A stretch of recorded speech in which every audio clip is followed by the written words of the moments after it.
बिस्मिल्लाहिर्रहमानिर्रहीम। नाज़रीन, सेकुलरिज़म और लिबरलिज़म के हवाले से बाकायदा हमारे प्रोग्राम का सिलसिला आज से जारी व सारी है। इंशाअल्लाह आपके सामने ये प्रोग्राम सिलसिलावार आपके सामने आते रहेंगे। उसी सिलसिले के हवाले से आज हमारा पहला प्रोग्राम है और उसके अंदर हमारा सवाल ये है कि मज़हब क्यों ज़रूरी है और फिर मज़हब के साथ दीन इस्लाम ही क्यों ज़रूरी है। आज हमने पहले हिस्से पर कलाम करना है, गुफ्तगू करनी है कि मज़हब क्यों ज़रूरी है। आप इसका जवाब एक मिसाल से पहले समझिए, और मिसाल ये है कि जब कोई साइंस मशीन ईजाद करती है तो उस मशीन का बनाने वाला, उसका जो मूजिद होता है, उस मशीन की ख़राबी की सूरत के अंदर एक मैनुअल, एक टेक्निकल ऑर्डर तैयार करता है कि उस ख़राबी की सूरत के अंदर उस मैनुअल को देखकर, टेक्निकल ऑर्डर को देखकर मशीन की ख़राबी को दूर किया जा सकता है। और हमने यहाँ तक देखा है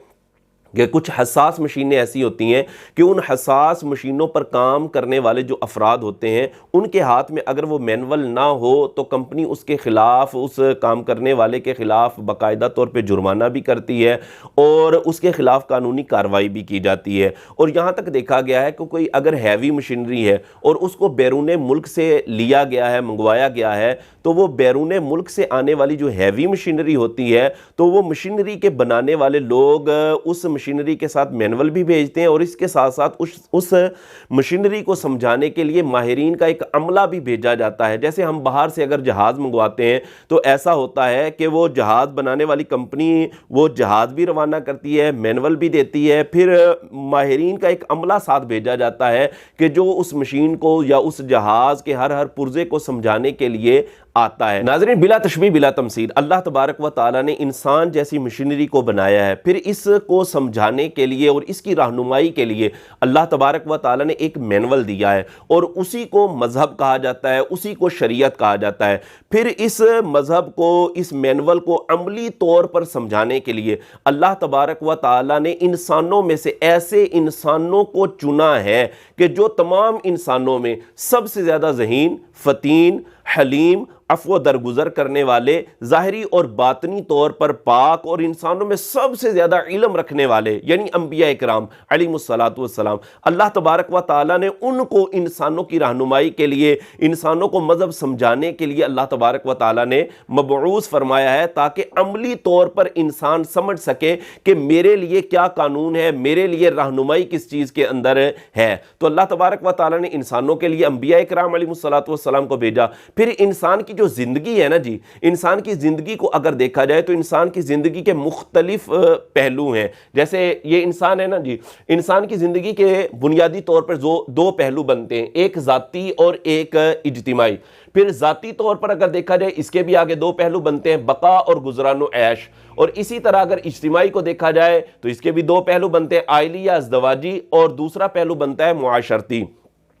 ये जो इंसान की जिंदगी का पहला पहलू है ना, जाती, यानी बका और गुजरान इसमें आ जाते हैं। इसके अंदर क्या है? इसके अंदर ये है कि इंसान ने अपनी जिंदगी कैसे गुजारनी है, इंसान की जिंदगी का रहन सहन कैसा होना चाहिए, उसने अपनी सेहत के हवाले से क्या क्या चीज़ों को इख्तियार करना है, किस अंदाज के साथ उसने रहना है, ये सारी चीज़ें इस पहलू के अंदर आ जाती हैं। इसी तरह अगर इंसान की जिंदगी का दूसरा पहलू देखा जाए, इज्तिमाई, फिर इसके अंदर दो पहलू बनते हैं, आइली या अज़दवाजी। आइली या अज़दवाजी ये है कि इंसान ने अपने घर वालों के साथ कैसे रहना है, अपने बाल बच्चों के साथ कैसे रहना है, अपने सास ससुर के साथ, अपने माँ बाप के साथ उसने किस अंदाज के साथ ज़िंदगी को गुजारना है, ये इंसान की ज़िंदगी का एक इज्तिमाई तौर पर पहलू बनता है। इसी तरह इंसान की ज़िंदगी की जो इज्तिमाई पहलू है, इसका जो दूसरा पहलू बनता है मुआशरती। मुआशरती का मतलब ये है कि इंसान का पड़ोस कैसा होना चाहिए, इंसान ने पड़ोसियों के साथ किस तरह बर्ताव करना है, किस तरह सलूक करना है, गली मोहल्ले वालों के साथ किस तरह रहना है, शहर वालों के साथ किस अंदाज में रहना है। इसी तरह इंसान ने मुल्की तौर पर किस तरह जो है अपनी ज़िंदगी गुजारनी है, इंटरनेशनल लेवल पर इंसान ने किस अंदाज के साथ ज़िंदगी गुजारनी है। ये सारी चीज़ें इस पहलू के अंदर मौजूद है कि मुआशरती पहलू, इंसान ने किस तरह रहना है। अब अगर देखा जाए कि वो लोग कि जो मज़हब का इनकार करते हैं, जो मज़हब को नहीं मानते, उनसे अगर सवाल किया जाए क्या ये ज़िंदगी के ये सारे पहलू आपको तस्लीम है, तो यकीनन वो कहेंगे कि हमें ये ज़िंदगी के सारे पहलू जो है वो चारों के चारों पहलू ये तस्लीम है। हम मानते हैं कि वाकई इंसान की ज़िंदगी का जो इन्हिसार है वो इन्हीं पहलुओं के अंदर, इन्हीं किस्मों के अंदर पाया जाता है। अब हमारा उनसे सवाल ये बनता है कि अब इन तमाम पहलुओं के लिए کوئی قانون بنانا کیا انسان پر گناہ ہوگا یا انسان پر احسان ہوگا؟ تو یقیناً جب وہ ٹھنڈے دماغ سے غور کریں گے تو وہ یہی جواب دیں گے کہ واقعی انسان کی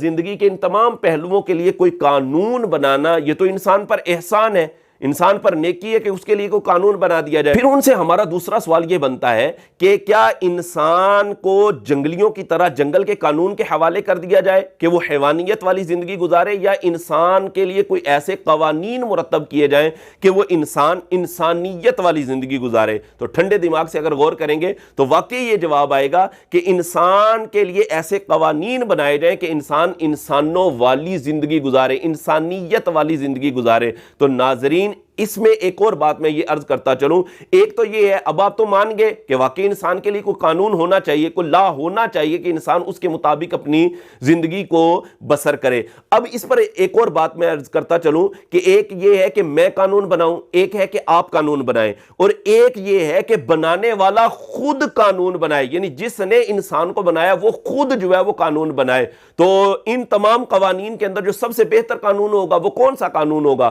تو جواب یہی آئے گا کہ جس نے بنایا ہے وہی اگر قانون بنائے، وہی اگر قانون بنا کر کسی کو انسانوں کو دے اور انسان جو ہے وہ آگے جو ہے وہ انسانوں کو سمجھائے، تو یہ سب سے ایک بہترین طریقہ ہوگا۔ تو ناظرین اسی کو، یعنی جو انسان کو ایک قانون دیا گیا ہے کہ تو نے زندگی کس انداز کے اندر گزارنی ہے، اسی کو ناظرین جو ہے اس قانون کو آپ لا کہیں، اس کو جناب آپ قانون کہیں، اس کو آپ رول کہیں، جو کچھ بھی کہیں، اسی کو مذہب کہا جاتا ہے، اسی کو شریعت کہا جاتا ہے۔ تو ان تمام باتوں سے یہی پتہ چلتا ہے کہ انسان کے لیے مذہب انتہائی ضروری ہے، اور مذہب یہی ایک راستہ ہے، مذہب یہی ایک قانون ہے، یہی ایک لا ہے جو بنانے والے نے انسانوں کے لیے بنایا ہے۔ پھر اس قانون کو عملی طور پر سمجھانے کے لیے پھر ایسے لوگوں کو چنا ہے کہ جو بالکل اس انداز کے اندر کامل اور اکمل تھے کہ جنہوں نے اس قانون کو سمجھایا ہے۔